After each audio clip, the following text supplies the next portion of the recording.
Hello' everyone, আজি মই আপোনালোকৰ ওচৰত লৈ আহিছোঁ লোকেল কুকুৰাৰ মাংসৰ তৰকাৰী এখন। আহকচোন মই কেনেদৰে বনাইছোঁ এবাৰ চাওক। এতিয়া মই কেৰাহী এখন উঠাই দিলোঁ, তাত দিলোঁ মিঠাতেল। তেলখিনি গৰম হওঁতে দি দিলোঁ কুটি লোৱা পিঁয়াজখিনি।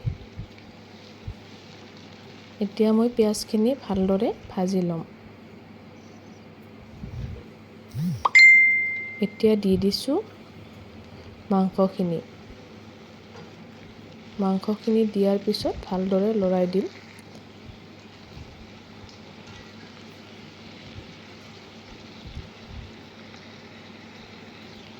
প্ৰায় মই 10 মিনিটমান সময় হাই হিটত ভাজিছোঁ।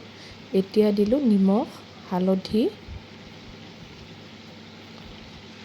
এতিয়া আকৌ ভালদৰে লৰাই 5 মিনিটৰ বাবে থৈ দিম। এতিয়া দিলোঁ জিৰা গুড়ি, আদা নহৰুৰ পেষ্ট 2 চামুচ দিছোঁ।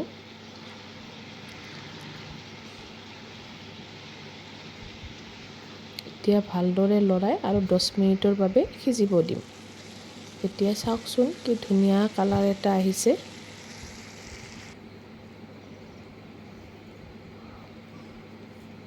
ইয়াতে দি দিম এতিয়া মই আলু।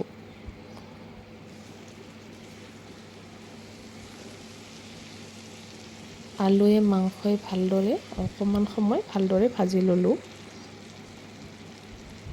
এতিয়া দিলোঁ ৰেড চিলি পেষ্ট অকণমান দি দিছোঁ, যাতে তৰকাৰীখনৰ কালাৰটো ভাল হয়।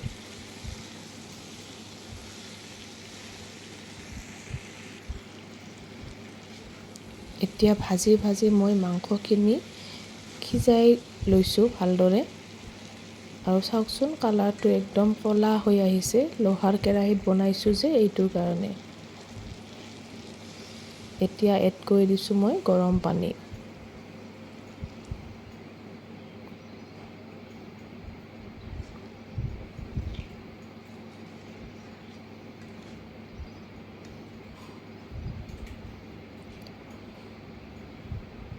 বিশ মিনিটমান সময় মই এনেদৰে উতলাই থাকিম।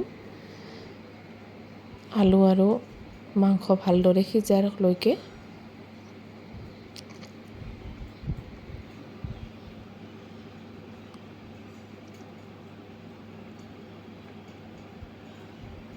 এনেদৰে ভালদৰে উতলি থকাত মই আধা চামুচ গৰম মছলা, বটা গৰম মছলা দি দিছোঁ। পটাত বটি দিলে সোৱাদটো ভাল হয়।